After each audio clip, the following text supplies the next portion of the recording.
The makeup artist earlier found several white hair.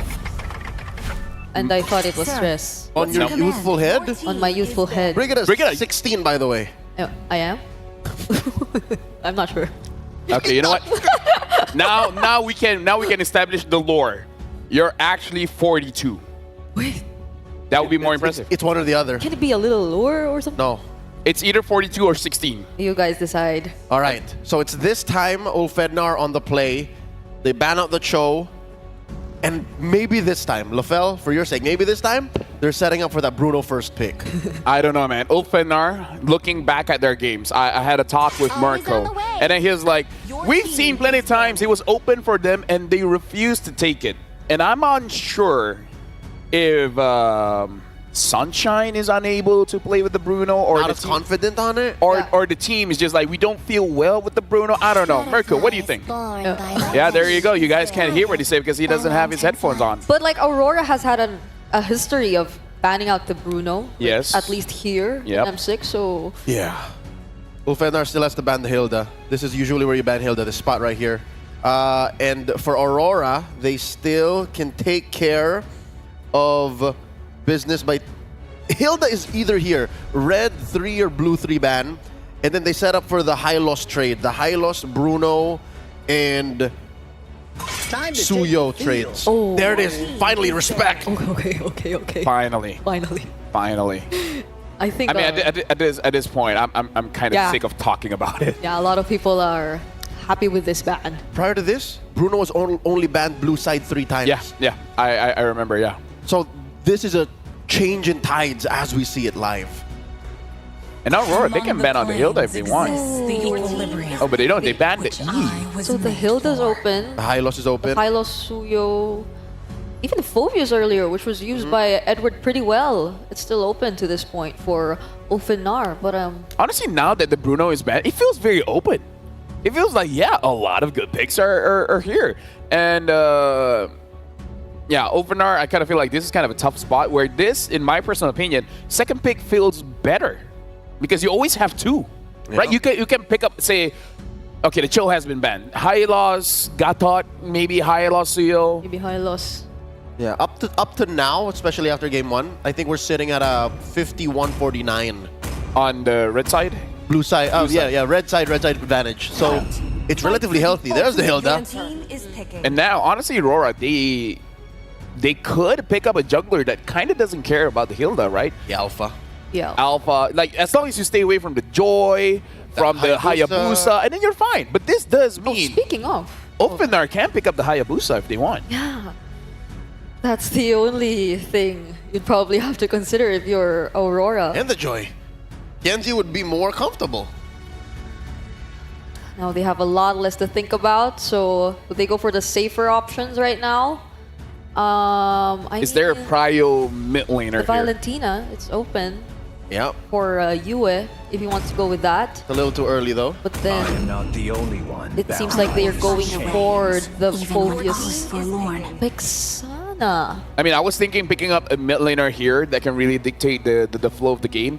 Vexana wasn't in my radar, but okay, we can start to see maybe just move around a little bit more and having more bodies on the table. So I'm actually looking at Demon Kite, and maybe he does want something with a little bit more damage. Maybe he can play the Joy. Yeah, maybe he can play the Joy. Now that you have a Vexana, it's possible. After seeing what comes through in the blue 2-3. So you got to make sure, because Hylos is still at large. Yeah. And I'm really thinking about that Hayabusa as a possibility. Will they pick it up here? But then, If you don't pick it up here, he's going to get banned. For sure. though, I'm thinking of like all the possibilities here. If ever Aurora does want to still go for since the Hylos is likely going to Ulfhednar here, the Edith Vexana combination in the mid sounds nice. If ever Energy wants to consider that, like against this lineup of Ulfhednar. But for now, they might want to like pick up something else because that would reveal too much of their draft in the first phase. There's no rush. And they can even bait Ulfhednar to banning the Edith, and then they'll have more choices after. But now having the Luyi as well. RORA really needs to make sure they have all the bushes covered. So whichever marksman or, well, yeah, whatever gold laner they pick up has to be something like a Beatrix, something that you can just shoot your shot inside of the bush just to make sure it's safe for you to move around. So that's something that you have to consider whenever you're fighting against a Louis. Yeah. The Malefic gun, like marksmen who benefit from the Malefic gun. Oh, but they want the Moskov. Oh. So far, Moskov has been such a polarizing figure in M6. Like, the good Moskovs are great. I'm thinking Vanix. Yeah, Vanix. Vanix is always on my mind. And then there are... Have you not now? I think this is really Doming's super comfort thing. Like, It's more comfort. So I'm guessing they said red 3 is where we wait for Ulfhednar to respond. Yeah, especially because we were talking about in game number 1. Junglers, there's a lot of junglers still open here. And if we're talking about roamers as well, there's still a lot of good roamers that you can still utilize. Something like the Kaja even, if they feel like they want to. Not with what Aurora have picked so far. I wouldn't want a Kaja here. But I'm just saying, it's very open. We already saw the chip. Whatever that they want, a Tigreal, a Ruby, what else? Heck, even the Guinevere, right? There's a lot of options. yeah, but isn't like the Hilda high loss? Yeah, I wouldn't Guinevere there. Invented one. What else is still there for Renegade though? Like the Tigreal and more? We don't know where the Joy is yet. So if the Joy comes through in blue 4-5, they can Ruby red 5. That's true. I think that'd be good because that also triggers the passive on Phoveus and the Infernal Pursuit. So could like Aurora still target ban another gold Gold laner? laner at this point? I think like so, just to protect Doming, just to make sure he Yeah. wins that lane. So like is it going to be the Granier? Granier? Honestly, it's a pick that we haven't seen so much. Honestly, the Irithel is pretty good. Irithel is just way too in your face these days for it to matter. Because imagine the lineup, the matchup between Irithel versus Granger, Irithel versus Bruno, At most, Irithel versus Moscow. But at most, I think it's like against the 1-1. So it's like mostly used against the 1-1. Oh, okay. Great read by Ulfhednar. Whoa. They don't want cheese. They don't want cheese because it's so easy, especially with the open picks for Aurora. They could have easily picked the jungler and then suddenly the Angela. Yeah. So Now keeping them honest.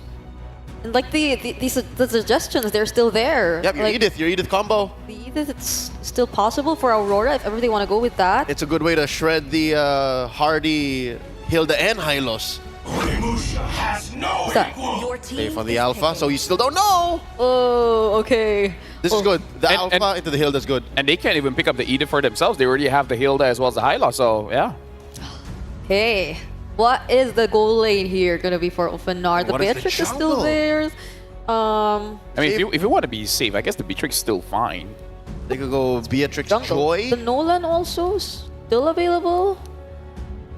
That's true. Wait, is Suyo still open? It's Yes. Yeah, Suyo's still open. right. So I'd say Beatrix Suyo is safe. Very Beatrix safe. Suyo. if they want safe. Beatrix Nolan allows for you to play the map a little better. Yeah. So they go for either that or the Joy. Or If they want to go crazy, they can pick up a Claude with the Louis combination. I don't know if they want to go that local. okay, They go for the Joy, and they go for the Granger. It seems like Sunshine really likes that Granger. I mean, Granger is fun to play. Let me tell you that. Granger is fun to play, but one of the weaknesses of a Granger is closing out the game. That's just one of the things. Yep, Actually. and closing in on range. Yeah. Despite the Death Sonata being almost at an infinite cap, theoretically, that's just a finisher. Yeah. It's just an initiator. You really can't win fights off of that alone. You're technically a mid-ranged marksman. So it's really like Granger just chunking everyone down and then letting Joy clean up shop. Yep. and does Aurora respond to the Joy? Like, do they react to it or pick a different option? Okay, I'd say okay. this is both a reaction and a proactive move. Yes. This is a I agree. Renegade special. Joy comes in. How is she going to run away from the implosion? Thank you very much to our panelists. And now we're throwing over to Mirko as well as Inga. That might be the end of the game. I agree with you, Lafell. That might just be the end of the game. Welcome back to the caster desk here with Mirko and Ingan. And man, I don't know which one is worse, leaving the Bruno open or giving Renegade the Tigreal. giving Renegade the Tiger. Obviously, it's a staple. man. That's why we call him the Hitman. And the Hitman is looking to be good with this pick. Let's see if he can hit, man, on the Tigreal. Oh, dude. We haven't seen Renegade on a signature pick this Swiss stage at all. And now we get to see it, the Hitman on the Tigreal. Ladies and gentlemen, match point for Aurora. The Northern Lights shine brighter than ever up against Ulfhednar, who must climb, who must try to equalize. Welcome to the Land of Dawn for game number 2. 1-0 to Aurora. And again, that signature pick with the Alpha 2 in the jungle against the Hilda. This is looking great for Aurora. You know, Aurora's really going to have a good time, especially if they don't get picked off, especially in the early game, because we know the power spike of the Alpha. Once the third turtle comes and they've secured it, it's going to be huge advantage. They can snowball and end the game early. And at the same time, I do agree with what Leo has been saying with the Granger. Although the Death Sonata is indeed a range type of attack skill. But the problem is when it comes to basic attacks, when it comes to pushing, it's not as wide as compared to a Bruno or a Moskov that could easily take down turrets without having to position themselves close to the vicinity of the turret. Okay, so Sunshine tried to go for the kiting route, you know, a bit more movement last time around with the Quantum Charge. Now it's back to the usual emblem for the Granger. It's the Impure Rage. Does seem like Domeng, though, will still stick to that Master Assassin and work for him. Great Terrify from Yue just to provide a bit more poke. But also, this is a safer choice from Rosa. Usually we see a lot of low Yis go for the Lethal Ignition. Renegade trying to go for that. Apex reading it really well. Everything else, though, quite normal, except, wait, Alien! Revitalize, Vengeance is usually the case for the Hilda choice of battle spell. This is Sprint from Mr. Alien. All right. Yeah, I think they want to go for the chase. Want to really outmaneuver, outposition Aurora MLBB, and I do agree. Although Rosa's pick is quite safer compared to what we've seen him using, I think it boils down to the macro of what they can do. Again, this team loves the macro, loves to pick their fights. They know their power spike, and with the presence of the diversion, they can actually play the type of the type of game Aurora MLBB is playing, which is dominate the macro later on. All right. Both teams taking it slow. First turtle spawns in. You would expect Aurora MLBB with the Alpha to just go in, but man, wait! Edward just won out that skirmish against Alien up top. Has to regen. Now Demon Kite's on at both junglers, level 5. Edward walking in. Okay, Edward just trying to clear out the zone. Alien has to walk away quite low. Edward goes in with the Infernal Pursuit, forcing out the Flicker, and Kenzie will get the turtle! But here comes the Spear of Destruction, but a Spear of Alpha! 2 spears connecting to bring down 2 from Ulfhednar. Edward still on the chase with the Infernal Pursuit, forcing Rosa to recall. Do it. Okay. Try to go for the Curse Blast. Won't be able to find the range on that. The double spear from Aurora. It ends up being a trade. The turtle for 2 kills. And certainly I'm going to have to say Aurora definitely got the value out of that trade. Way better than just getting the turtle. Tianzi, though, now he's got to be very careful when he decides to go in. Because earlier, Renegade didn't have ult, bro. Yeah. They got 2 kills just because of the setup from Demon Kite. And that's what's so scary. Demon Kite has been popping off on the Suyo earlier in game 1. Now we give him something like a playmaker, something like an Alpha. Sunshine. Oh, Sunshine. Whoop. Okay, no more Death Sonata. Domeng, although he got all the Death Sonata attacks coming in from Sunshine, he was able to out-sustain it. And this is what you can see. Why Sunshine is aggressive. Again, he has the Festival of Blood plus the Impure Rage, meaning he has a lot more sustain compared to Domeng. So let's just see how it boils down. But Demon Kite goes in with the Spear of Alpha to bring down Rosa. That Alien can't get the trade. Yue just flickers out. Rosa wasn't even given the chance to flicker out. He had the flicker. Demon Kite and Yue comboed in and chained their CC together so well. Ulfhednar's got to be very careful here. Sunshine. Oh, man. Now. Oh, okay. No. Okay, we're good. We're good. Man, Renegade. No flicker for Renegade, but he has the implosion, and Apex 47 will spot him out. So looks like Sunshine, the sun is still shining. He's safe on his lane. All right, let's calm down here, right? 3-0 for Aurora MLBB. Currently, Sunshine gets that first item priority on the Hunter Strike, so a bit more movement speed, a bit more penetration as well. Ulfhednar, though, they're running a bit low on resources to actually handle the neutral objective, I would say. You know, the Hilda really good against the Assassins, but Against the Alpha, I don't really think it's a tool to actually threaten the neutral objective at all. Demon Kite, Renegade, Edward, all these picks are so good at contesting, and that's why you see Demon Kite on it. Apex 47 casts a glorious pathway. Renegade just trying to zone them out. Alien on the other hand pops his sprint onto Demon Kite. Who's gonna get the turtle? Still gonna go onto you, and the clash is still going on. Electrifying Breeze from TNT gets knocked up. The Spear of Misery over to the back. UA trying to go for the Kill Curse Blast, barely hitting. Domeng trying to chase for TNZ as Rosa has to back away. Got hit by the tower. Here comes Sunshine to the rescue with the Death Sonata, and it seems like TNZ will save himself from harm's way. Woo!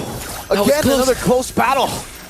And again, it's Aurora who walk away from it with the dub. The turtle secured by Yue. That was a cursed blast coming in from Yue to secure it. And man, now it's 1,000 gold lead for Aurora. Ulfhednar somehow actually, I would definitely be thinking the gold lead would be a bit bigger here for Aurora. But again, they're all chill. They're still waiting for Domeng to hit those power spikes anyway, right? For Ulfhednar, I guess they can still play for the mid to late game as well. So the third turtle, I think that will really be the neutral objective to fight for and to determine who has the swing of the pendulum. Yeah, at this point, Ulfhednar, although they have the diversion always ready to be expended, they know that it's not yet their power spike. That's why they don't want to make those crucial mistakes, those crucial overplays, those outplays. So we're just right now we're just really waiting for Rosa to be activated, make those right calls, catch Aurora MLBB off guard, eventually gain an upper hand, gain the lead, and stop Aurora MLBB from hitting their power spike.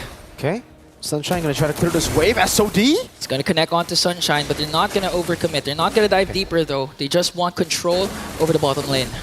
And they get the control over the bottom lane. The crab will be taken down. That gold crab has been a big priority for a lot of teams here to try to get that gold crab, get your gold laner ahead. And Domeng, wow, they're actually going to give him so much more gold, double laning at this point of the game. Turtle number 3, you can see how much Aurora wants the third turtle. They know how important this objective is, especially if they're able to get a winning fight. This might just be the game-winning team fight. Because Aurora, once they get that snowball, it's going to be real scary. Apex trying his darn hardest to keep it away from Aurora. But they have 5 members rotating there already, posturing up and now clearing up mid lane for Pryo. Okay, this might be a huge match. A lot of battle spells are here. Domeng, though, has to walk away, coming in for the damage of Ulfhednar. Renegade, important to note that he has the flicker, plus the implosion play. Let's see who gets the setup first. Here comes the glorious pathway, plus the Infernal Pursuit. Renegade to the 10Z! Implosion, now with a shove back. This is going to be the Spear of Alpha from Demon Cat, not connecting. Alien jumping in, Renegade falling. Turtle was secured by Aurora! And a double kill coming in from Rosa, and they're not even done. Edward goes in with Infernal Pursuit, but they might be able to out-sustain him. He's gonna bring down Sunshine. All of a sudden, the tides have turned. 4 members are gone from Ulfhednar. TNZ is the only one left. A triple for Rosa, but a shutdown for Domeng. Oh man! Aurora! You see them take control of the fight, and it was Edward on a Phobius. Is this M3 or what? The last time we saw that kind of crazy Phobius carry the game, it was Edward, Mr. Man. Let's take a look at the highlights again. What the heck happened in that team fight? I'm not sure, and we have to clarify, but it starts things off with the glorious pathway coming in from Apex 47 as Renegade goes in with the implosion to try and zone out TNZ. But this is the good thing, Edward just dishing out the damage, being the sandbag at the same time, keeping Ulfhednar at bay, enabling Domeng to just burst down Sunshine. And a huge play for Domeng also to cast that Spear of Destruction, and it connected to the backline. That's why they were able to chase down Ulfhednar and get 4 kills of their own. That Spear of Misery landed on 3 members, I think. That's what enabled Edward to do that. Edward just constantly going at it. Rosa still respawning. Renegade there. Oh, SOD? No, it's just to zone them away. They're going to get a tier 1 off of this. And Ulfhednar are back, just going for the defense. They didn't get the turtle. They didn't even get the favorable trade in kills.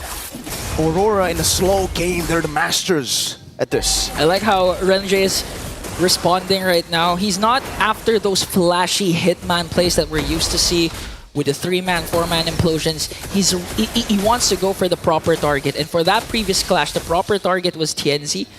To have Ulfhednar zoned out, although they got the turtle, Renegade's play was able to misposition the members of Ulfhednar. That's why Edward was just actually able to wreak havoc and give enough space for Domeng to just do the free hits. 2-0-6 for this Moskov. compared to a 0-1 for Granger. It's not looking good for Ulfhednar, and if Aurora MLBB manages to pull off something like that once again for this major objective, it could be the end for Ulfhednar. 9 minutes, 31 seconds. The Marksman Trinity build. DHS Golden Staff and the Corrosion Scythe already completed by Domeng. Sunshine, I think, is, again, falling behind when it comes to that gold, man. Domeng has just been farming out of his mind the last 2 games. Yep. Only a Hunter Strike and the Melfic gun, so a lot of penetration. Renegade! Okay, Renegade getting poked down by Alien, but Domeng is here to the rescue. 5 members are here. Chenzi goes in. Apex 47 with a glorious pathway. Goes in. Oh, Eternal God catches them! Implosion! Renegade manages to get caught up by Sunshine, and Apex 47 and Chenzi will fall down. A kill spree coming in from Domeng. Alien caught in the midst of everything. 4 members are there. Domeng has to walk away. Here comes the dispersion rotation coming in from Rosa. Demon 10 goes in with Spear of Alpha, and the clash will stop there. But the Lord will be safely secured by Aurora. Ulfhednar tried to play it quick. They tried to go on Renegade, but he was still able, with a sliver of HP, to get the implosion down. And that's the turn in momentum again in the team fight. What looked to be an Ulfhednar win was turned around. You don't give the Hitman the Tigreal.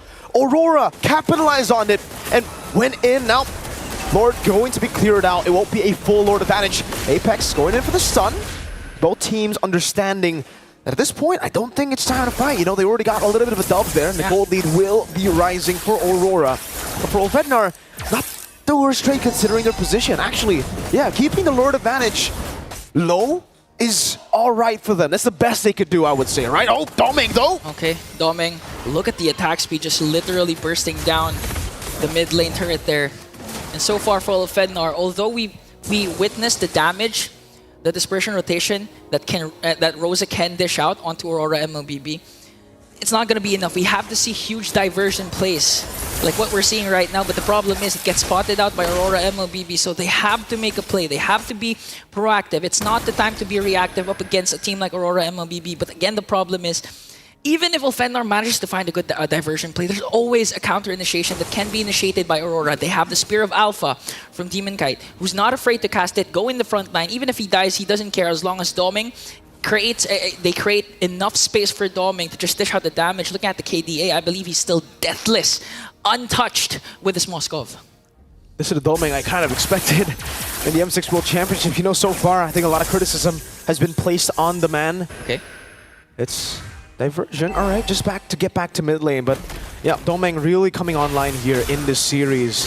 It really feels like, you know, Aurora, what we've been talking about might be true. They might just need the best of 3.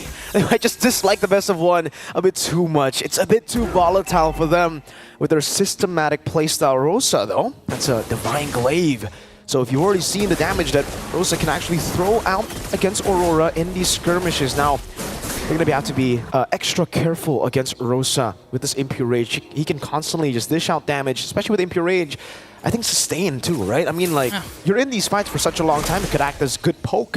But I do feel like Ulfhednar, it might have to come down to the diversion, not necessarily the damage from Rosa.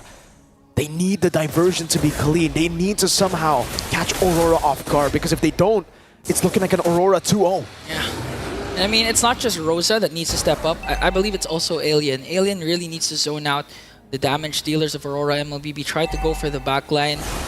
Try to put Yue and Domeng out of position, because if he's not successful, then I believe the sprint is almost non-existent or is useless.